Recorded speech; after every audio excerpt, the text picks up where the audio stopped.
হযরত ইমাম হাসান দুনিয়া থেকে বিদায়, হযরত খাতুনে জান্নাত ফাতেমা ডাক দিয়ে আব্বা। ইমাম হাসানের ঠোঁট মুবারকে চুমা খাইলেন, কারণ বুঝতে পারলাম। কিন্তু ইমাম হুসাইনের গলা মুবারকে কেন চুমা খাইলেন? আব্বা গো, আমার নবী ডাক দিয়া কয়, ও ফাতেমা, অন্য কোনো কারণে না। আমার ইমাম হুসাইন রাদিয়াল্লাহু তাআলা আনহু তো জান্নাতের যুবকদের সরদার, কিন্তু ইমাম হুসাইনের কারবালার ময়দানে তারা একবার দুইবার না 1200 মতান্তরে 1250 চিঠি দিয়া দাওয়াত দিয়া নিয়া আমার ইমাম হুসাইনের গদ্দার মুবারক আলাদা করবে রে। হে ফাতেমা, আমার ইমাম হুসাইন কারবালার ময়দানে 2 রাকাত নামাজ পড়ার নিয়ত করবে, তারা আমার হুসাইনকে 2 রাকাত নামাজ পড়তে দিবে না। মাওলা হুসাইন 2 রাকাত নামাজের 3টা সিজদা দেওয়ার পর তারা আমার ইমাম হুসাইনের গর্দান মুবারক আলাদা করে দিবে।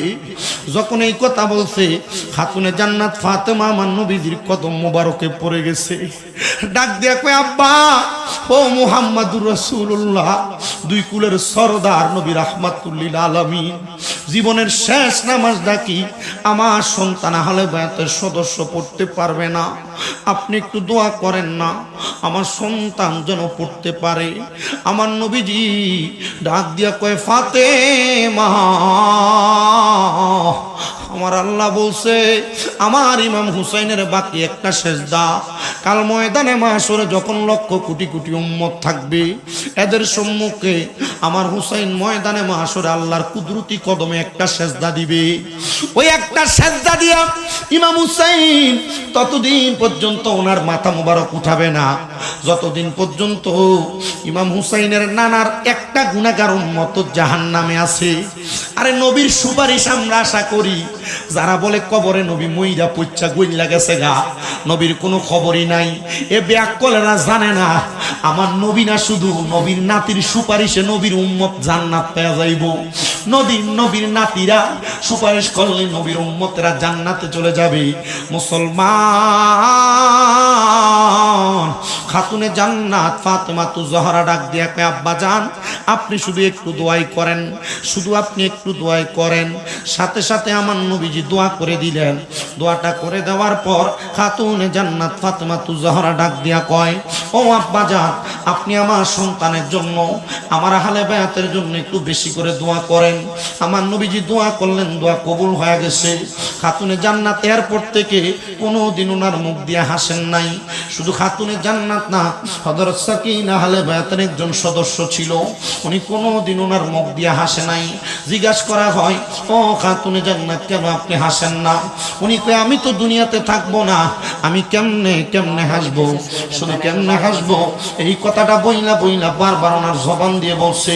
আমি যদি হাসতে পারতাম তাহলে আমি আমার সন্তানের শহীদটাকে মাইনা নিতাম। আমি মানতে পারি নাই, শুধু মানছি একটা কারণে, আমার গুনাহ, আমার আব্বাজানের গুনাহগার উম্মতদেরকে আল্লাহ মাফ করে দিবে। শুধু খাতুনে জান্নাত সন্তানের ব্যথায় কাঁদছে রে।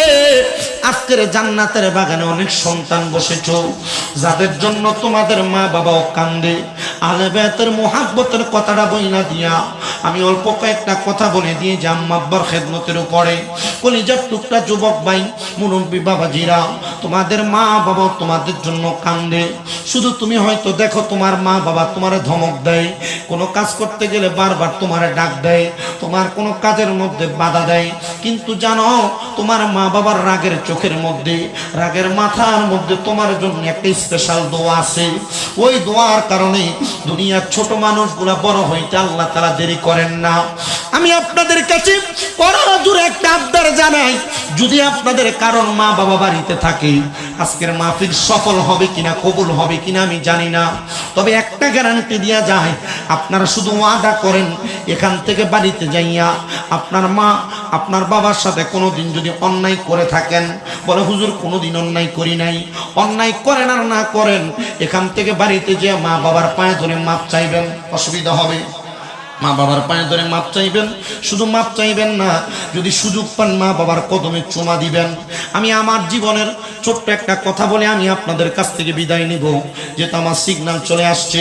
মুসলমান, আজকে 1 বছরের কাছাকাছি সময় আমার আম্মা যেন অসুস্থ, PLID অপারেশন হওয়ার কারণে ভালো করে হাঁটতে পারে না। তবে আজকে 3-4 দিন হয় আমার আম্মা যেন লাঠি ছাড়া একটু কষ্ট করে হাঁটার চেষ্টা করে। আমার আম্মা যেন যখন প্রথম হসপিটালে ভর্তি হয়, আমি আমার এই হাতটা দিয়া আমার আম্মাজানকে যখন আলগি দিয়া খাবার খাওয়াইতে উঠাইছি, আমি দেখছি আমার আম্মাজান চোখের পানিগুলা ছেড়ে দিছে। আমি জিজ্ঞাসা করছি, মা কান্দেন কেন? আমার জবাব দিতে, পুত্রে তোরা আমার জন্য কত কষ্ট করতেছস। আমি শুধু মনে মনে কইছি, মা আপনাদের একটু খাস দোয়ার বরকতে কাইটা গেছে এটা বাবা চিল্লানি দাও না, হেরে কই লাভ হইতো না এখন।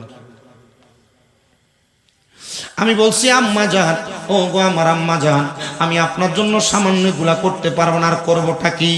আমি আমার মারি যখন আমি সর্বপ্রথম বাড়িতে নিয়ে যাই, 2 মাস 10 দিন পর্যন্ত আমি আমার নিজের বিছানাতে আমার পিঠ লাগায় ঘুমাই নাই। আমার মা শুইছে খাটে, আমি আমার আম্মা জানের পাশে নিচে টাইলসে বিছান করে ঘুমাইছি। আমার মা যতক্ষণ চোখ খাটে নাই, আমি ততক্ষণ পর্যন্ত আমার চোখ বন্ধ করি নাই। আমার মায়ের আমি আপনাদের কাছে বললে আমার সম্মান কমবে না, দাম কমবে না। এই 2টা হাত দিয়ে আমি আমার আম্মা জানের প্রস্রাব পায়খানাগুলা পরিষ্কার করেছি। আব্বাজি, আমি মনে মনে একটা জিনিস আলাদা করেছি, আমার মা যতদিন সুস্থ হবে না ততদিন পর্যন্ত আম্মা জানের খেদমত বন্ধ হবে না। আমি আমার আম্মা জানের খেদমতটা সবসময় জারি রাখছি। তবে একটা কথা বলে যাই, আমি যে জায়গায় আলেম হয়ে আপনাদের সামনে বসেছি, কামেল পরীক্ষা দিয়েছি ফিকাতে, আমার আগের বক্তা লোকমান হোসেন তাহিরি বলে গেছে একসাথে পরীক্ষা দিয়েছি ফেকাতে। ও মুসলমান ইমানদারেরা, আমি আমার এলেমের জোর দিয়ে ওয়াজ করি না। কুমিল্লা শহরে আমার 5-6টা মাদ্রাসা, আমি আমার এই যোগ্যতা দিয়ে ওয়াজ করি না। আমি যেই দিন মাদ্রাসায় ক্লাস 6-7-এ পড়ি, ওই সময় অবস্থা আমি ওয়াজে শুনছিলাম, আম্মা আব্বার পায়ে চুমা দিলে আল্লাহর জান্নাতের চৌকাঠে চুমা দেওয়ার সওয়াব পাওয়া যায়। এরপর থেকে আমি বাড়িতে যে আম্মা আব্বার পায়ের মধ্যে চুমা দিছি, এখনো মাঝে মাঝে সুযোগ পাইলে আম্মা আব্বার পায়ের মধ্যে আমি চুমা দেওয়ার চেষ্টা করি। আমার দাম কমে না, সম্মান কমে না, ইজ্জত কমে না। আজকের মাহফিল কবুল হবে কিনা এটার গ্যারান্টি কেউ দিবি কিনা আমি জানি না, তবে একটা গ্যারান্টি দেওয়া যায়, আগামীকালকে যদি শুনো শামীম রাজার ওয়াশিন এলাকার কোনো মুরব্বীরা দোকানে বলতেছে, হ্যাঁ আমার সন্তান বাড়িতে যে আমি বাপের পায়ে ধরে মাপ চাইছে, চুমা খাইছে, মনে করবা মাহফিল আল্লাহর দরবারে কবুল হয়ে গেছে। কোনো মহিলা বলতেছে, হ্যাঁ আমার সন্তান আমার পায়ে ধরে মাপ চাইছে, মনে করবা কবুল হয়ে গেছে। দুনিয়ার টাকা পয়সা দম দৌলতের মালিক হইলে শান্তি পাওয়া যায় না, একমাত্র আম্মা আব্বার কদমের কাছে ছোট হইলে শান্তি পাওয়া যায়। যদি শান্তি তালাশ করতে চাও, আম্মা আব্বার কদমের কাছে ছোট হয়ে যাও। আর একটা কথা বলি রে মুসলমানেরা, অনেকে চিন্তা করে, হুজুর যাদের বাড়িতে আব্বা আছে তারা বাড়িতে যাই আব্বার পায়ে ধরে মাপ চাইব, আমার তো আব্বা নাই, আমি কার পায়ে ধরে মাপ চাইব? হুজুর যাদের বাড়িতে মা আছে তারা বাড়িতে যাই মার পায়ে ধরে মাপ চাইব, আমার তো মা নাই, আমি কার পায়ে ধরে মাপ চাইব? এই সন্তানের দল আম্মা আব্বা যদি দুনিয়াতে না থাকে, আজকের মাহফিলের আখিরি মুনাজাতের মাধ্যমে একটা দোয়া করবা, আল্লাহ যেন তোমার মা বাপরে মাফ করে দেয়।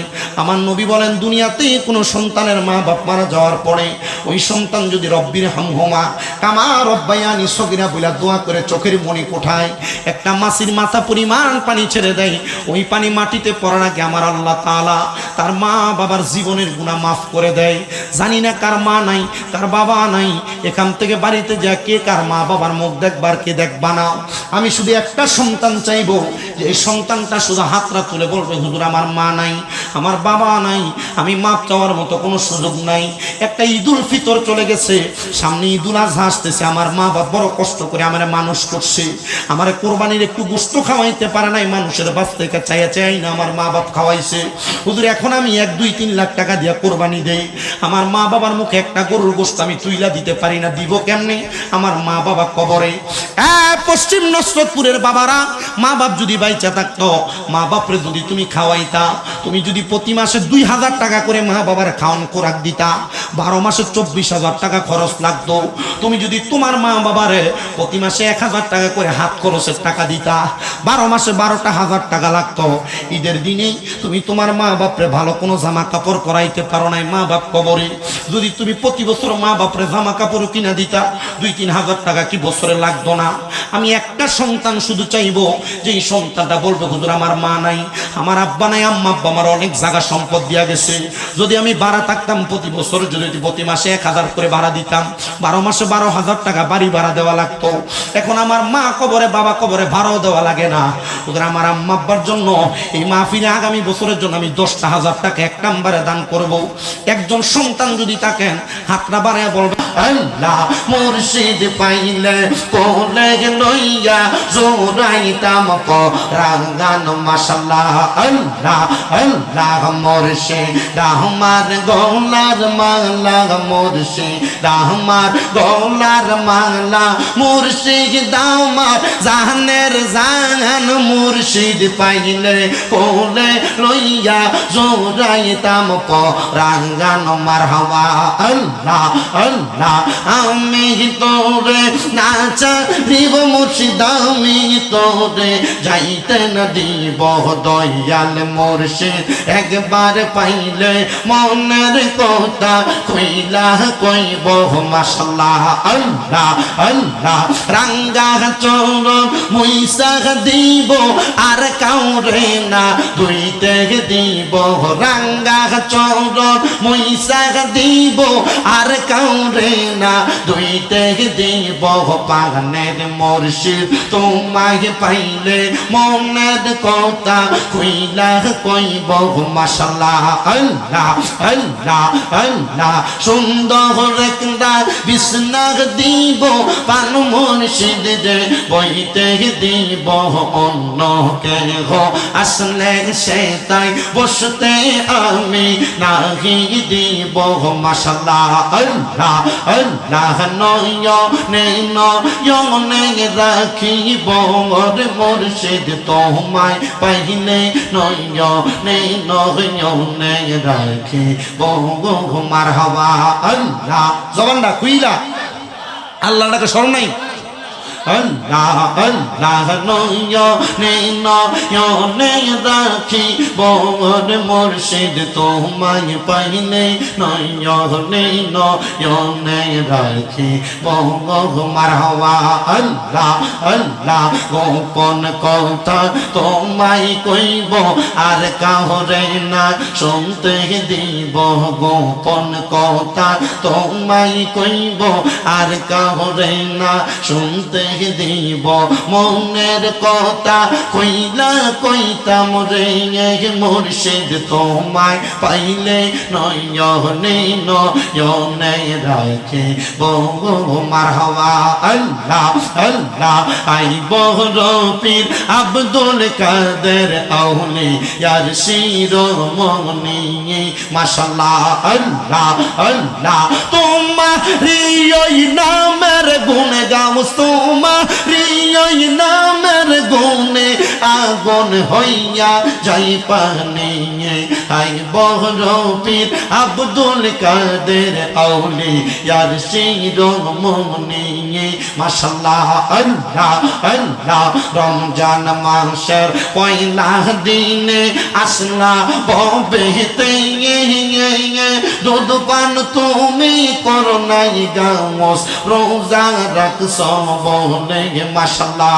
আল্লাহ আল্লাহ মুর্দা কলব জিন্দা করো, মুর্দা কলব জিন্দা করো, ও গাউসে সামদানি আইব রফির আব্দুল কাদের আউলিয়ার শিরোমণি মাশাআল্লাহ। আল্লাহ আল্লাহ আল্লাহ আল্লাহ 18 সিফারা কোরআন রাখলা মুখস্থ, মায়ে যখন গর্বে রেখে তিলাওয়াত করলো মারহাবা।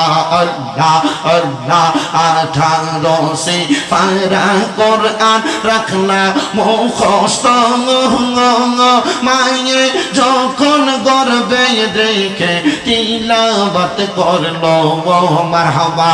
আল্লাহ আল্লাহ আল্লাহ আল্লাহ বকতে রি অন্তরে তুমি, বকতে রি অন্তরে তুমি দাও হে জিকিরে লাসানি, আইব রফির আব্দুল কাদের আউলিয়ার শিরোমণি মাশাআল্লাহ আল্লাহ আল্লাহ আল্লাহ লা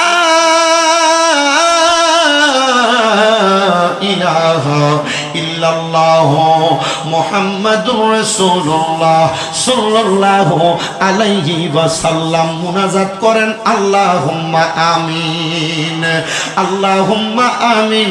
আলহামদুলিল্লাহি রাব্বিল আলামিন। আসসালাতু ওয়াসসালামু আলা রাসূলিহিল কারীম। রব্বানা যালামনা আনফুসানা ওয়া ইন লাম তাগফির লানা ওয়া তারহামনা লানাকুনান্না মিনাল খাসিরিন। ইয়া ইলাহি রহম ফরমা মুস্তাফা কি ওয়াসতে खोले दे दरवाजाए रहमत गदा की वास्ते रहमतुल लिल आलमीन खत्मे रसूल जाने जगह अहमद हामिद मुहम्मद मुस्तफा की वास्ते क़ादिरी कर क़ादिरी रख क़ादिरी में नहीं उठा क़ादिरी अब्दुल क़ादिर जिलानी बासफा की वास्ते मगदो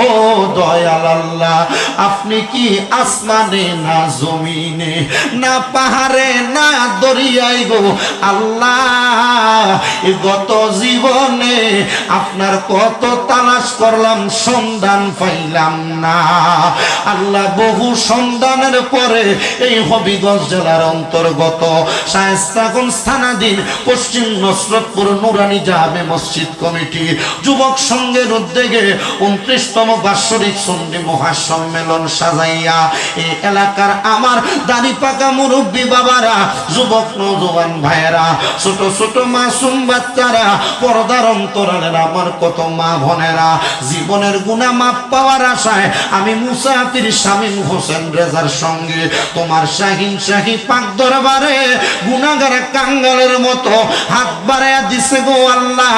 যার হাতটা তোমার দরবারে মায়া লাগে, পছন্দ হয়, ওই হাতের উসিলায় আল্লাহ আমরার জীবনের গুনাহ মাফ কইরা আমরার বেগুনা মাসুম বান্দা বানাইয়া দাও আল্লাহ। আমি হইতে পারি গুনাহগার, আমি হইতে পারি নগণ্য নালায়েক, আমারে হাতগুলা দিয়া তোমার কাবার গিলাপ ধরছি, আমারে হাতটা দিয়া তোমার কাবার দরজা ধরছি, আমারে হাতটা দিয়া তোমার ওই হাজরে আসওয়াদ পাথরের মধ্যে ধইরা মুখ দিয়া চুমা দিছি, এই হাতটা দিয়া আমি আমার নবীর রওজা মুবারকের অংশের গালে সোনালি গুলাব ধরছি আল্লাহ। আমার এই গুনাহগার মতো অনেকের হাত বাড়াইয়া দিছে, যে হাতগুলা মক্কা মদিনার সাথে লাগছে মাবুদ, ওই হাতগুলার উসিলাই আমরা প্রত্যেকের জীবনের গুনাহ মাফ কইরা আমরা বেগুনাহ মাসুম বান্দা বানায়া দাও। এরে আমার এই নসরতপুর এলাকা এবং আশেপাশে এলাকার মা বোনেরা গো, কি গো মা, মাইকের আওয়াজ তোমাদের কানে যায়নি গো মা, মুনাজাত হইতেছে গো মা, আর কতকাল দুনিয়ার রং তামাশা আড্ডাবাজি টিভি সিরিয়াল দেখা দেখা সময় কাটাইবা মারা গো। তোমরা তো এই এলাকার নাইরি না গো মা, একদিন আসছিলা লাল রঙের বেনারসি শাড়ি পইরা গো মা, আর একদিন চলে যাইবা সাদা মার্কিন কাপড় পরিয়া। তোমরার মতো কত মা বোনেরা জানি গো অন্ধকার কয়বরে মুর্দা লাশ হয়ে শুয়ে রইছে, আজকের মুনাজাত তার আর নসিব হইছে না মারা গো। মাইকের আওয়াজ যদি তোমাদের কানে যায় গো মা, তাড়াতাড়ি ওযু বানাইয়া তোমার ঘরের একটা কর্নারের মধ্যে নামাজের মুসল্লাটা বিছাইয়া আমি গুনাহগারের সাথে আমিন আমিন করে দুইটা হাত বাড়াইয়া দাও। আমরার বিশ্বাস আছে গো মা, আজকের পশ্চিম নসরতপুরের মাহফিলের মুনাজাত আমার আল্লাহ খালি ফিরাইয়া দিবে না।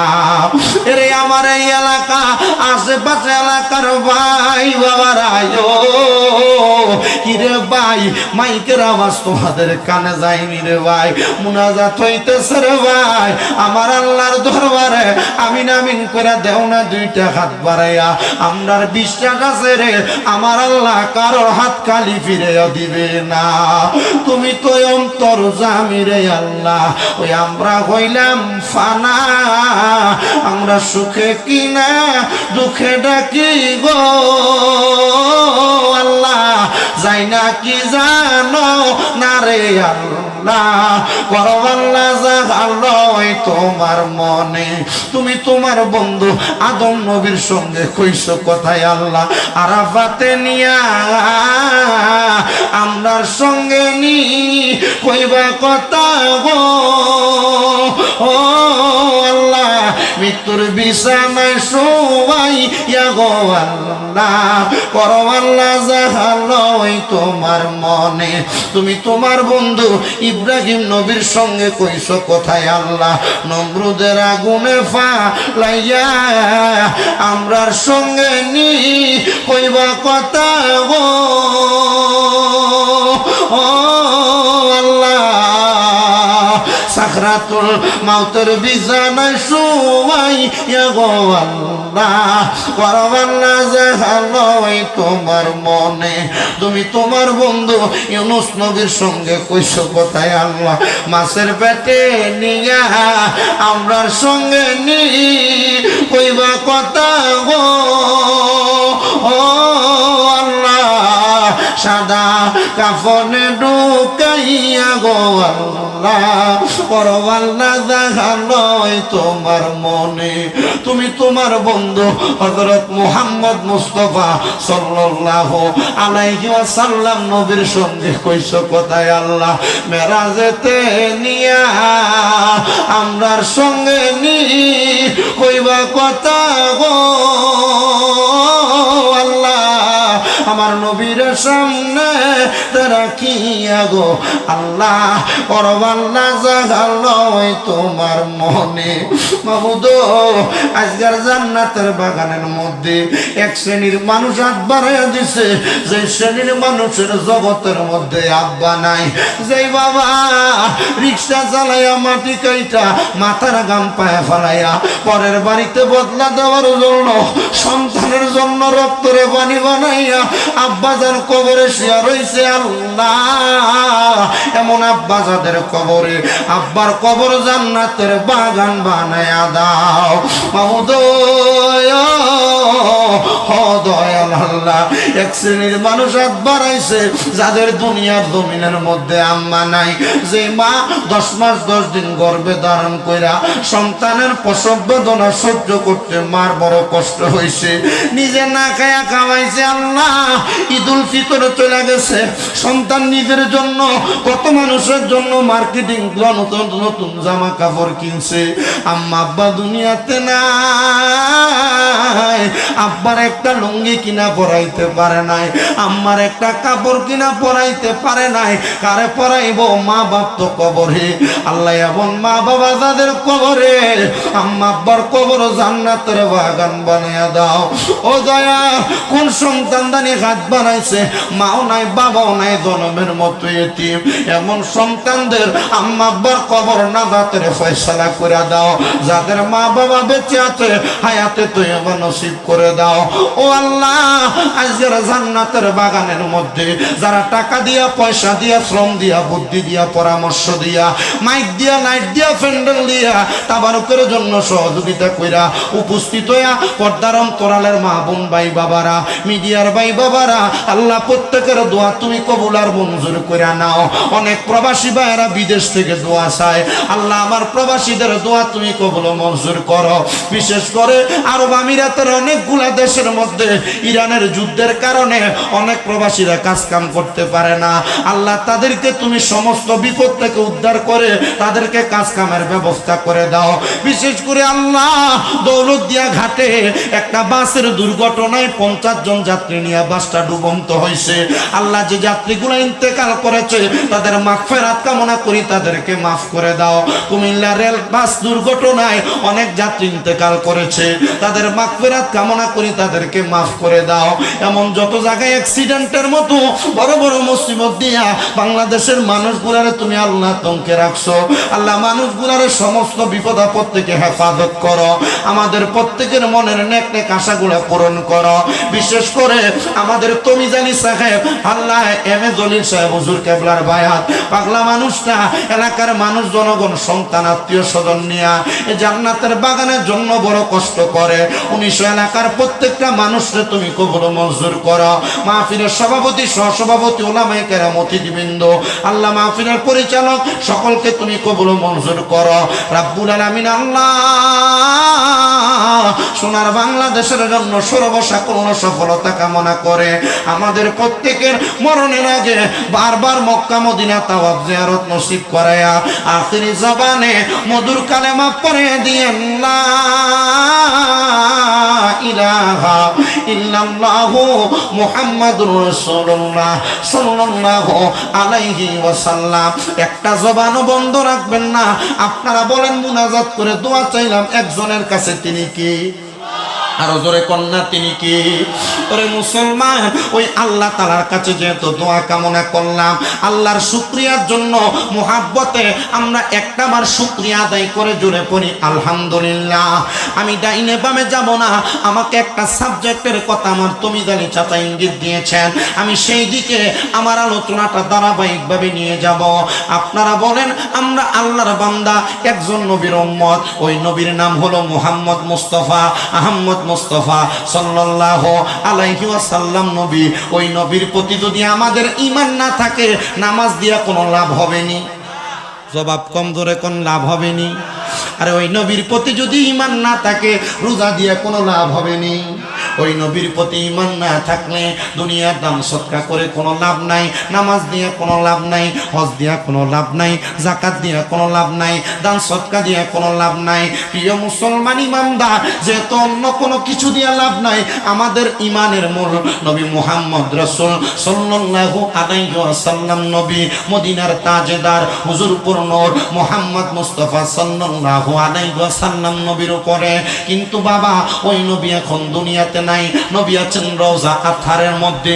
উম্মতেরা সালাম দিলে আমার নবী নিজ কান মুবারকে শুনতে পায়, উম্মতেরা সালাম দিলে আমার নবী নিজ কান মুবারকে শুনতে পায়। শুধু শুনতে পান না, আমার নবীর হাদিসে মুবারাকা পড়তে দেয়া দেখলাম। নবী আমার জানিয়ে দেয়, উম্মতের দলেরা, যখন তোমরা আমি নবীর মুহাব্বতে সালাতু সালাম দাও, আমি নবীর দুরূদ শরীফ আদায় করো। কে কোন জায়গা থেকে দুরূদ শরীফ আদায় করে আমি সেই জায়গাটা চিনি। শুধু চিনি না, সেই ব্যক্তিকে আমি তার বাবার পরিচয় জানি। যেই নবী আমরা উম্মতের খবর রাখে, ওই নবীর প্রতি আমাদের ঈমান কোনো সাধারণভাবে হবে না, ঈমান হবে তাজা। জান চলে যাইতে পারে, নবীর প্রতি ঈমানে দুর্বলতা আসতে পারে না। ঈমানে বিন্দু পরিমাণ দুর্বলতা, ইন্তেকাল করলে জান্নাত পাওয়ার আশা করা যাবে না। ওই নবী মুহাম্মদুর রাসূলুল্লাহ সাল্লাল্লাহু আলাইহি ওয়াসাল্লাম নবী আমার বলেন, উম্মতের দলেরা, আমি নবীর দুইটা ছেলে সন্তান তৈয়ব এবং তাহের, এই দুইজন সন্তানকে আমি নবী বড় আদর করতাম। আমি আমার দুইটা সন্তানকে যেমন আদর করতাম, তার পাশাপাশি আমি নবীর কলিজার টুকরা দুইটা নাতি হযরত ইমাম হাসান ইমাম হুসাইন রাদিয়াল্লাহু তাআলা আনহুমা, এই দুইজন নাতিকে আমি নবী বড় মোহাব্বত করতাম। হঠাৎ করে আমি নবী একদিন মসজিদে নববীর পাশে, মানে মদিনা শরীফের পাশে একটা মসজিদ আছে, যে মসজিদের নাম হলো মসজিদে গামামা। ওই গামামা মসজিদটাকে আল্লাহ তাআলার পেয়ারা হাবিবের সাহাবী হযরত আবু বকর সিদ্দিক রাদিয়াল্লাহু তাআলা আনহু বড় বড় পাথর দ্বারা নির্মাণ করেছেন, যে পাথরগুলা কালো রঙের। কি রং? এরএসবি বেটা কোনা কি রঙের? আস্তে কইছে, জোরে কোন না, কি রঙের? এ বাবা শুনো, ওই গামামা মসজিদটারে কালো রঙের পাথর দিয়া আল্লাহর হাবিব সাল্লাল্লাহু আলাইহি ওয়াসাল্লাম এর সাহাবী হযরত সিদ্দিক আকবর রাদিয়াল্লাহু তাআলা আনহু অন্যান্য সাহাবায়ে কেরামদেরকে নিয়া, অনেক দূরের আশিকদেরকে নিয়া, সাহাবায়ে কেরামদেরকে নিয়া বানাইছেন। বানায়া আমার নবীজি ওই গামামা মসজিদের ভিতরে 2 রাকাত নামাজ আদায় করেছেন। কেন? মদিনার মধ্যে বৃষ্টি বন্ধ হয়ে গেছে, বৃষ্টি বৃষ্টি হয় না। অন্যান্য এলাকার মানুষ এসে নবীর দরবারে, ইয়া রাসূলুল্লাহ, নবী গো, ও দয়ার নবী, মায়ার নবী, আপনি তো রাহমাতুল লিল আলামিন, আপনি রহমত ওয়ালা আল্লাহর হাবিব, আপনি যদি কোনো দোয়া করেন দোয়ার সাথে সাথে কবুল হবে। কারণ আমার নবীর একটা উপাধি হলো মুস্তাজাবাতুদ দাওয়াত। মুস্তাজাবাতুদ দাওয়াত মানে কোনো দোয়া করলে সাথে সাথে অ্যাকসেপ্ট মানে কবুল হয়ে যায়। আমার নবীদের কাছে আইসা ডাক দিয়া কই, ইয়া রাসূলুল্লাহ, আপনি একটু দোয়া করেন না। আমার নবীজি ডাক দিয়া কই, দোয়া করব এখন না, আগামীকালকে আসবা, যখন সূর্য একবারে মাঝ আকাশে থাকবে এমন টাইমে তোমরা আসবা। নবী আমার বলে তাদেরকে বিদায় দিলাম। পরের দিন আমার নবীজির সাহাবী হযরত আনাস ইবনে মালিককে নিয়ে আমার নবী রওনা করলেন। এমন টাইমে নবী যখন রওনা করলেন, নবী আমার রওনা করে লক্ষ্য করে দেখলেন নবীজি যাওয়ার আগে ওই সাহাবায়ে কেরাম অন্যান্য মুসাফিরেরা সে জায়গায় নামাজ পড়তেছে। নামাজ পড়ে তারা একসাথে হাত তুলেছে। আমার নবীজি তাদের সামনে যে তাদের দোয়াতে শরীক হইলেন। তারা যেই দোয়া করলেন আমার নবীর সাথে সাথে আমিন বললেন। অনেক বাতিল ফেরকারা, বিশেষ করে বর্তমান আহলে হাদিসদারি বেডিয়েতের মতো নামাজ পড়ে যারা, তারা এরা আমরারে কি সুন্দর কয়, সম্মিলিত দোয়া করা যাবে না, জানাজার পরে দোয়া করা যাবে না। আসেনি আসেনি ও বাবা, একটু মনোযোগ দিয়া শোনো, সম্মিলিত দোয়া করা যাবে না, জানাজার পরে দোয়া করা যাবে না, একসাথে অনেক ব্যক্তি বৈশা দোয়া করা যাবে না। ও বন্ধুরে, তাইলে নবী আনাস ইবনে মালিক সহ মদিনার মুসাফিরদেরকে নিয়ে যে একসাথে দোয়া করলেন। তোমরা যে একসাথে দোয়া করা বেদাত, তাইলে নবী নাকি বেদাত করছে নাকি বেটা? না না না, আমার নবী একসাথে দোয়া করে উম্মতরে শিখিয়ে গেছে একসাথে সম্মিলিত দোয়া করলে দোয়া কবুল হয়। জোরে কোন সুবহানাল্লাহ। এ প্রিয় মুসলমান, যেহেতু একটা কথা ইঙ্গিত দিয়েই ফেলেছি, জানাজার নামাজের পরে দোয়ার কথা। অনেক জায়গায় লাশ লইয়া জানাজা দিয়া ঠুস করে দৌড় মারে। এরা আসলে দোয়া চায় না, দোয়ার পক্ষে না। যদি দৌড় মারতে লাগে লাশের খাটটা মুট করে ধরবেন। যে মৌলবী কইব বেদাত, এই মৌলবীরে কইবেন আমি আমার মাল লাগা দোয়া করবো, তোর বাপের কি? বসাইয়া দিয়া কইবেন মেশকাতুল মাসাবিতে একটা হাদিস আল্লাহর নবী বলে, ইজা সাল্লাইতুম আলাল মাইয়িতি ফাখলিসু লাহুদ দোয়া। আমার নবী কয়, ইজা যখন সাল্লাইতুম তোমরা নামাজ আদায় করো, আলাল মাইয়িতি কোনো মৃত ব্যক্তির জন্য, ফাখলিসু লাহুদ দোয়া অতঃপর তার জন্য দোয়া করো। নবী কয় মৃত ব্যক্তির জানাজার পরে দোয়া করার জন্য, মৌলবী কয় কাফন দাফনের পরে দোয়া করার জন্য। তো নবীর কথা মানবেন না, মৌলবীর কথা মানবেন? আবার আসতে দিছেন, নবীর কথা মানবেন না, মৌলবীর কথা মানবেন?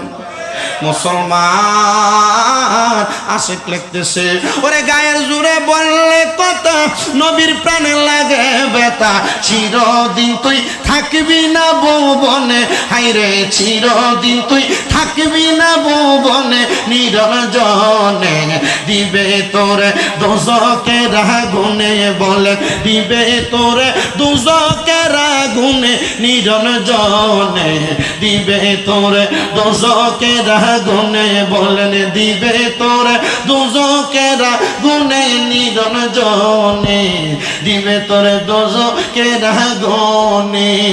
তোমার বয়স যখন পড়বে বাটি, সঙ্গী হবে বাঁশের লাঠি, কিছু কিছু কম শুনবি তুই কানে, হাই রে কিছু কিছু কম শুনবি তুই কানে।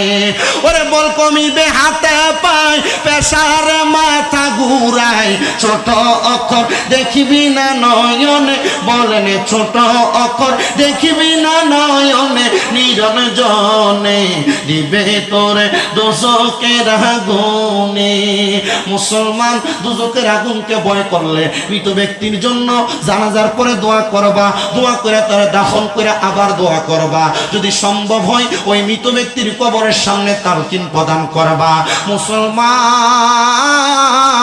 আমার নবী যখন দোয়া করলেন, ওই সাহাবায়ে কেরামকে নিয়ে মসজিদে গামামার ভিতরে 2 রাকাত নামাজ পড়লেন, একসাথে দোয়া করলেন, আল্লাহ এরা বৃষ্টি চায়, আপনি বৃষ্টি প্রদান করেন। একটানা 7 দিন মদিনার এলাকার মধ্যে বৃষ্টি বর্ষণ হয়েছে। আমার নবীকে নিয়ে যখন সাহাবায়ে কেরাম দোয়া করে, সাথে সাথে আমার আল্লাহ তাআলা দোয়াটা কবুল করেছে।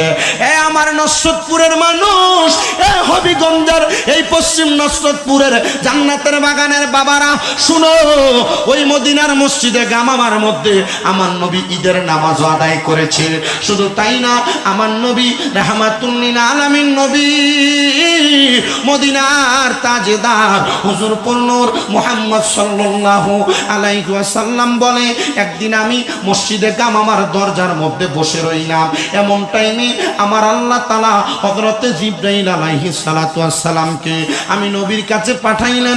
জিবরাইল এসে ডাক দিয়া বলে, ইয়া রাসূলুল্লাহ, নবীজি গো, ও দয়ার নবী, মায়ার নবী, আমার আল্লাহ খবর পাঠাইছে আপনার দুইজন নাতি হযরত ইমাম হাসান, হযরত ইমাম হোসেন রাদিয়াল্লাহু তাআলা আনহুমা, এই দুইজনকে আমার আল্লাহর রাস্তার মধ্যে নিয়ে যাওয়ার জন্য। আমার নবী কান্দে আর ডাক দিয়া কইয়া, আখি জিবরাইল, ও ভাই জিবরাইল, আমার এই দুইটা নাতিরে আমি আমার আল্লাহর হস্তে দিতে রাজি নাই।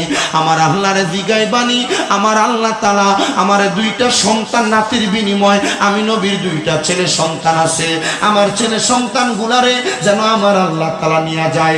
বন্ধুরে, ও মুসলমান ইমানদারেরা, মুমিন মুসলমানের দলেরা, একটু মনোযোগ লাগে শোনো, অন্তরের কান লাগায়া। আমার নবী শুধু বলছে, জিবরাইল, আল্লাহর জিগাও আমার দুইটা নাতি ছাড়া আমার দুইটা ছেলেরে আল্লাহর হস্তে নিয়ে যাবেনি। আল্লাহ কই, জিবরাইল, আমার বন্ধু যেটা ইচ্ছা করেছে, আমার বন্ধুর ইচ্ছাটারে তুমি কায়েম করো, কারণ আমার নবীর প্রত্যেকটা কর্ম আমরা উম্মত এটা ধর্ম হিসেবে পাইছি। মুসলমান রে, আমার নবীজি যখন বলছে, আল্লাহ আমার দুইটা নাতিরে নিও না, আমার দুইটা সন্তানরে নিয়ে যাও, আল্লাহ দোয়া কবুল করেছে। দোয়া কবুল কইরা নবীজির দুইজন সন্তানকে আল্লাহর রাস্তায় নিয়ে চলে গেছে। কিন্তু আর কিছুদিন পরে আমার দয়াল নবী রাহমাতুল লিল আলামিন নবীজি শীতের সকালবেলা মসজিদে নববীতে ফজরের নামাজ পড়ে সোমবার দিন নবীজি রওনা করলেন মদিনা শরীফের বর্তমান 310 নম্বর গেট থেকে ডান দিকে হাইটা সামনের দিকে 15 মিনিট হাঁটলে একটা মসজিদ আছে, যে মসজিদের নাম হলো মসজিদে কোবা। যে কোবা মসজিদে মাত্র 2 রাকাত নামাজ আদায় করলে একটা উমরা হজের সওয়াব পাওয়া যায়। আপনারও মনে হয় কষ্ট হচ্ছে, ওয়াজ মনে হয় বুঝতেছেন না, আমার খুব কষ্ট হইতেছে। আমি যে আসছি দূর থেকে কথা যে বলতেছি,